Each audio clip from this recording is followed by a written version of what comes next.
And today, special thanks to our friends at Joyroom, who were nice enough to send us this 4-in-1 foldable charging station. So inside of this nice box is an iPhone charging station. It'll charge your iPhone, your AirPods, your Apple Watch, and more. Let's open it up. So what we have here, slide it out.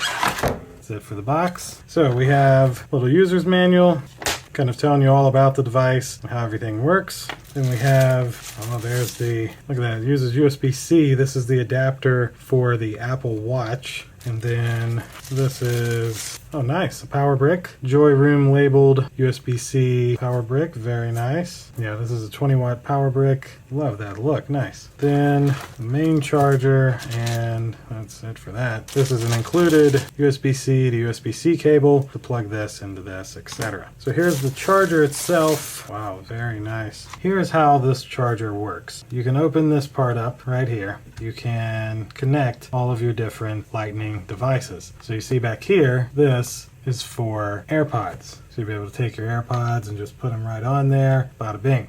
Then down here, this one's for your iPhone. So you'd be able to set your iPhone on it and charge it with your AirPods back here, with an extra USB port here, and of course, you can't forget the watch. So you pop that on and you're able to put your Apple Watch, your iPhone, as well as your AirPods and charge all three of them through a single USB port, ran through this cable to this 20-watt power brick. That will essentially do it for this Joyroom 4-in-1 wireless charger. Of course, 1, 2, 3, and 4. That's how it's a 4-in-1. Thanks again to Joyroom, who was nice enough to send this to me to unbox and show you. Thank you all for watching, and we'll see you in the next video. Deuces.